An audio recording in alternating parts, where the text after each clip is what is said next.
Assalamualaikum. Ah.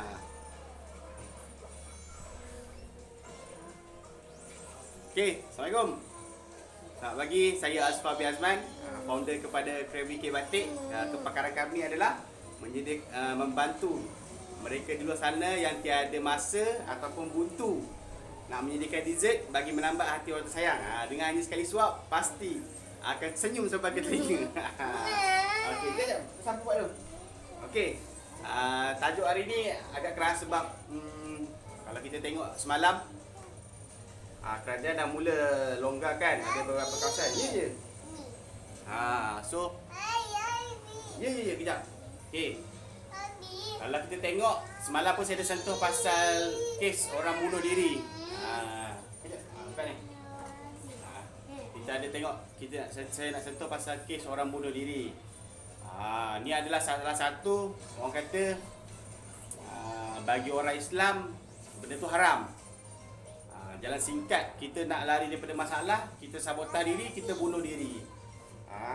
Ya dik. Okey, saya tahu dekat luar tu semua orang ada impian, ada masalah kan? Ada pelbagai cabaran dan dugaan yang mereka hadapi. Sama juga macam saya. Kan? Kejap. Habis sapu hidung. Tak boleh. Kenapa? Nak remote. Mana remote? Okey. Buka gigi. Okey, bila kita ada masalah, kita jangan lari. Setiap masalah tu dia pasti ada jalan keluar. Cuma kita nak dengan tak nak je hadapi masalah tu. Kalau kita sering kali lari, kita nak lari sampai kita mati pun kita tak akan dapat selesaikan masalah tu. Buat macam mana? Saya kata sampai mati. Contoh, kalau kita okey, contoh kalau kita bunuh diri. Kan, ambil peluang dah stres ni kan, tekanan semua, kita ambil jalan mudah, kita bunuh diri. Nak tahu apa yang masalah kita tinggalkan? Masalah kita tinggalkan lagi besar. Sini mak. Terutamanya kita tinggalkan kita ibarat menconteng arang pada muka ibu bapa kita. Kita malukan anak-anak kita, isteri kita ataupun suami kita, adik-adik kita. Sebab apa? Mungkin kita ada masalah hutang ke apa kan, tapi kita ambil jalan shortcut, kita terjun bangunan. Kita ambil cara kita ambil jalan mudah. Kita ambil jalan mudah singkat, bunuh diri. Dekat situ sebenarnya hutang tetap masih ada hutang. Kalau ada masalah hutang tu tetap jalan. Macam mana? Kita tinggalkan masalah tu. Kita tinggalkan masalah pada anak kita, pada isteri kita, mungkin pada suami. Ya. Pakai masuk. Pakai masuk. Kan? Masalah hutang kita tu, ahli keluarga kita tu yang nak kena tanggung. Kalau berhutang dengan ahlong, kan? Ni lah banyak silapnya orang. Dia nak hidup mewah, nak terasa hidup mewah, ataupun mana yang hidup susah, kan? Tapi ambil keputusan nak hidup lebih mewah, berhutang dengan ahlong. Ada yang mungkin kata nak mulakan bisnes, mana duduk sana dah sudah. Jadi sini dia nak solution. Ambil jalan ringkas nak dapatkan modal, mungkin sebab apa? Tu saya kata semalam, pengurusan tabung, pengurusan kewangan. Bila kita ada pengurusan kewangan, kita tak ada masalah untuk kita menyimpan. Ni yang dijadikan cerita. Nak mula berniaga, nak mula berniaga, kita nak buat besar-besar, nak kena buka kedai, nak kena cipta produk ajaib, nak kena invest, nak kena buat banner, nak kena buat billboard. Salah. Kita mulakan dengan yang free. Ni tak buat yang free, kita terus nak buat yang mahal, yang berbayar. Contohlah kalau nak makan, kalau orang offer makanan free, kita nak ambil yang free ke ataupun kita nak pergi yang bayar? Mesti kita nak ambil yang free. Sama juga macam tu. Kalau kita ada peluang benda yang percuma, kita ambil yang percuma. So, bila berhutang dengan ahlong, kita tak mampu bayar, kita ambil jalan singkat. Pakai. Kita ambil jalan singkat. Ni. Okey. Kita ambil jalan singkat, kita bunuh diri. Tapi kena ingat, bila kita buat keputusan yang orang kata yang tak masuk akal, yang terburu-buru macam tu, yang menanggung adalah anak-anak bini kita. So, ahlong tetap cari keluarga kita untuk hutang. Kita memang kita rasa kita dah selamat, kita dah bunuh diri, tapi kita tak fikir orang kat belakang kita. apa impact daripada mak ayah kita, apa impact daripada keluarga.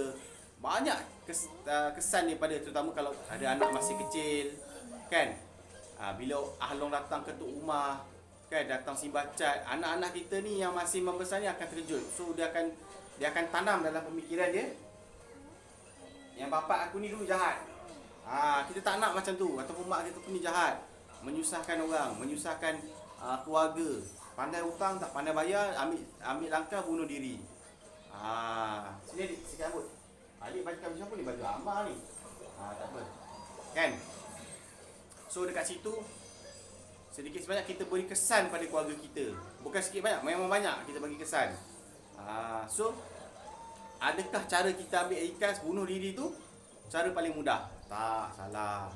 So jangan lari pada masalah. Kita kena bangkit setiap masalah kita hadapi. Kita kena ingat kita ada Allah. Kita kena berserah, kembali sujud pada dia.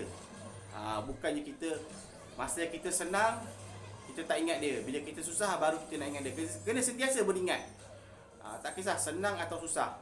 Sebab yang beri rezeki, yang buka jalan, yang orang kata yang jentik hati pelanggan untuk membeli produk kita ataupun menggunakan servis kita, semua tu dengan izin Allah. Kalau dia tak izinkan, kita buat 1000 kali pun kan, banyak kali usaha pun, kalau Allah tak izinkan tak akan jadi juga.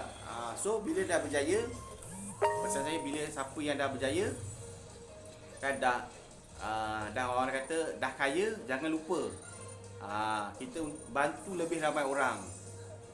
Kita bukan nak kaya seorang, kita bukan nak senang seorang, tapi kita nak buat orang lain berada dalam zon selesa kita sendiri. Kita nak, contohlah saya berniaga kereta kek batik. Okey, saya nak bantu ramai orang macam mana? Saya cakap dengan orang saya, okay, kita nak bantu lebih ramai orang ni. Okay, kita wujudkan peluang pekerjaan. Wujudkan apa? Kita buka siapa nak jadi ejen, siapa nak jadi dropship. So kita bagi peluang pada mereka berniaga. So mereka tak perlu cipta produk ajaib. Sebab kita bila nak cipta satu produk baru ni, kita kena test market. Kita nak kena cuba dulu, tengok dulu. Boleh ke orang terima ke benda tu. So pada mereka yang nak mula, jangan buang masa, jangan buang duit, jangan bazirkan. Kalau dapat ijrah jangan bazirkan, tapi ambil grab. Kalau ada dekat luar tu orang yang buka peluang-peluang pekerjaan, jadi dropship ke, jadi ejen ke, ambil, belajar dulu. Kita belajar sedikit-sedikit macam mana orang ni mula berniaga, macam mana dia buat kan. Kita learn from process. Silap-silap siapa kata jadi dropship dengan ejen tak boleh jadi kaya? Kalau kita tengok kan, kalau siapa tengok produk Krab Mai, tengok mana-mana anak didik Azizan Osman, tengok siapa jadi dropship semua boleh jadi jutawan, boleh jadi kaya. Tapi benda tu nak jadi jutawan tu bukanlah dalam masa satu hari. Kita kena usaha kan, kita punya komitmen, kita punya intention nak buat benda tu. Kita kena buat sampai habis baiklah. Janganlah kita bawa promote hari ni tak laku, lepas tu kita rasa malas lah nak buat, tak ada apa, tak ada orang beli. Tak, sama tak macam saya. Mula-mula orang saya kan, okay, saya cuba promote. Saya cuba promote satu tak dapat, tu saya cuba iklankan, kawan-kawan tanya, lepas tu kawan-kawan beli. Nampak tak proses dia? Proses dia bukan satu hari. Sama je macam selalu saya cakap. Okay, ibarat kita nak berjalan lah, kita lahir, kita tak boleh berjalan terus. Kita tak boleh berlari terus. Kita akan mula proses daripada merangkak. Mula kita angkat kepala, turun kepala, lepas tu kita merangkak, kita berdiri, bertatih, kemudian kita dapat berjalan. Sama juga proses macam perniagaan. Kita kena mula dari bawah. Bukannya kita berniaga je kita nak tahu untung. Tak, itu pemikiran yang salah ataupun mindset yang salah. Kalau kita berfikir macam tu, kita akan buat kesilapan tu lah. Kita mulalah invest beratus ribu, pinjam Ahlong, pinjam keluarga, gadai emas, gadai rumah, kan, cagar rumah. Sebab apa? Kita nak buat nampak besar bagi orang nampak. Tak, benda, macam saya kata, benda yang percuma. Bila kita mulakan satu benda tu terlampau besar, kita akan hadapi masalah. Bila jadi macam situasi macam ni lah, siapa minta? Tak ada siapa minta pun COVID ni terjadi. Sekejap saya ambil anak saya ikat rambut. Adik sini, ikat rambut adik. Adik. Habis lempar habis. Kejap. Habis lempar habis. Kejap. Habis awak je. Adik sini. Adik sini, ikat rambut adik. Adik sini, Abi. Sini. Cepat adik. Sini. Cepat adik, sini. Okey. Kita sambung tadi. Sini. So kita mulakan benda yang percuma saja supaya kita tak ada rasa terbeban. Bila COVID-19 jadi saya tengok kan, saya dah lama tak tengok TV sebenarnya, tapi kita selalu dengar, saya dapat info email kan, email daripada Rishwa tentang PKS terkesan. Bila kita dalam, orang kata apa, bila kita dalam sebelum kelas tu kan, kita dengar dok kongsi cikgu Hafiz banyak PKS terkesan. Bila terkesan, hutang banyak, kita dah melabur banyak, so kita tak ada persediaan. Tak ada persediaan, kita tak ambil, kita tak buat benda yang percuma dulu. Kita sibuk invest, kita tak ada orang kata apa, orang kata persediaan tadilah. Kita sibuk fokus pada offline, kita lupa pada online. So bila tak boleh buat, kita mula, kalau tengok kan, saya tengok ada terbaru video dalam TikTok, ada yang menjerit-jerit sebab tak dapat keluar berniaga kan, ada yang menangis-nangis, ada yang nak bunuh diri lah sebab hutang banyak. Tu semua salah. Sebab apa? Dia tak yakin. Itu kemarin kita tak ada keyakinan. Kita tak ada keyakinan pada Allah. Kita tak yakin pada rezeki Allah nak bagi, nak beri pula kan. So bila kita ada keyakinan, kita ada keyakinan yang kamalul yakin tu, kita akan buat sehabis baik benda tu. Kita tahu kita akan cari jalan sebab kita tahu aku susah. Bukan aku je susah, ada orang lebih susah kat luar tu. Bila ada orang lebih susah, kita akan fikir, kenapa aku nak fikir macam ni? Ada orang lebih susah dekat luar tu, sedangkan aku dapat makan, ada orang tak dapat makan lagi. So dari situ kita akan ubah mindset kita. Daripada negatif tu kita pergi kepada lebih positif. Mungkin contoh sebelum ni niaga, kedai kena tutup. So kita mulakan dari rumah kan. Kita mulakan daripada rumah, kita buat live ke apa, kita jual produk kita secara talian.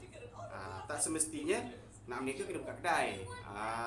So dari situ kalau kita sentiasa berfikir positif, kita tak akan buat, kita tak akan ambil tindakan yang negatif tu. Amal kejap mah. Kita tak akan ambil tindakan yang negatif tu. Tindakan negatif macam saya kata dia, mula nak bunuh diri. Ni. Kita mula nak bunuh diri lah. Kita rasa give up. Kita rasa penatnya berniaga. Hutang banyak. Macam apa? Hutang banyak. Kan, duit tak nampak. Berniaga bagai nak gak, duit tak nampak-nampak. So kita tak nak macam tu. Jangan Janganlah Amah. Janganlah. Sekejaplah, apa tengah ni? Di tengah TV. Infama atau mana tadi? Infama kat atas kan? Okey. So habis tu lain tu mama. Oni tu mama kat atas jap. Oni tu mama kejap. Okey? Itu malam. Oni tu mama kejap. Ambil handphone. Amah pergi kejap. Atas ada buka lampu. Okey? So keputusan kita, apa setiap kali kita nak buat, kita kena berfikir. Berfikir tentang setiap pagi kita bangun, kita kena ingat siapakah yang menaruh impian kat kita. Contoh anak-anak, suami, isteri, keluarga. So kita bukannya ambil cara jalan mudah. Kita ada masalah, kita lari. Dengan lari macam ni saya kata bunuh diri tadi. Itu saya kata, kalau siapa terlepas semalam, boleh tengok balik video saya semalam. Pentingnya menabung. So dengan tabungan tu, ada 6 tabung kita buat tu, InsyaAllah kalau kita dah berniaga ataupun kita dapat gaji, kita asingkan ikut tabung tu, InsyaAllah rezeki tu cukup. Tapi jangan lupa, kita kena jaga keramat hidup kita. Ni dok pesan, keramat hidup kita, tu mak kita, ayah kita.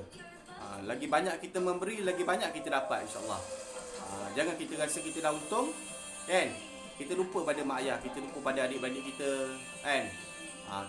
Niat kita tadi kata nak membantu lebih ramai orang, tapi bila kita dah kaya, kita mula bongkak jalan hidung tinggi, kita dah tak pandang. Kadang-kadang orang datang minta bantuan, kita boleh hina dia pula. Kita tak nak jadi macam tu. Kita kena ingat setiap apa yang kita dah kecapi, kejayaan tu adalah dengan izin Allah. Kalau kita rasa aku berjaya ni sebab aku usaha sendiri, itu salah. Kalau kita tengok peniaga macam banyak kat luar tu, bila kita kadang perasan tak, bila kita nampak orang tu berjaya, kita teringin nak tanya, tapi orang tu dia tak nak cerita pun. Kadang kita tanya, dia tak nak berkongsi pun apa rahsia dia ke, dia tak nak kongsi, dia tak nak bagi tahu pun apakah resepi kejayaan dia. Dia simpan seorang. Perasan tak? Siapa ada sahabat-sahabat macam tu kat luar, ada ada rakan-rakan macam tu, kita tanya dia tak nak kongsi. Dia menyendiri, dia simpan. Dia nak berjaya seorang. Ni saya bagi tips lah. Ni saya kongsi lah. Alhamdulillah saya kongsi apa ilmu saya belajar, saya kongsi. Buat konsep tabung, kan, berfikir secara positif, mulakan dari bawah, tak perlu. Saya ada kongsi iaitu 10 kepercayaan karut. Nak mula bisnes. Boleh tengok balik video tu. So kalau nak dapatkan info lagi, nak tengok video tu, boleh tengok link dekat bawah saya ni, dekat grup Facebook. So siapa-siapa yang rasa nak bantu saya, joinlah grup tu. Join grup dekat bawah ni. Join grup. Link saya disediakan link. Join grup. Kita bantulah. InsyaAllah kita bantu orang bantu kita. Just bantu saya, senang je. Join grup saya tu, just like, kalau rasa nak share.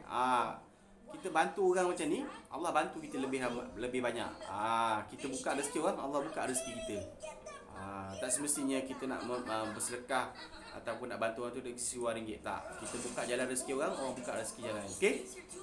Itu saya nak pesan lah. So jangan ambil jalan singkat.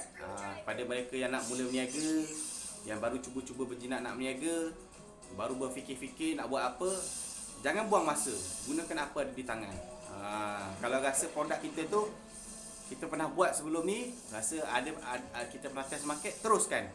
Tapi kalau kita buat produk kita tu baru kita nak cipta hari ni, kita ambil masa hari ni baru nak cipta, saya kata hentikan dulu. Sebab kita tak nak orang kata apa, kita tak test market, kita buang duit ke situ. Kita buat pelaburan yang salah. Pergi cari mana-mana orang offer agent, offer dropship, pergi ambil produk dia, jual. Kalau kita tak mampu jual produk dia, macam mana kita nak jual produk kita sendiri?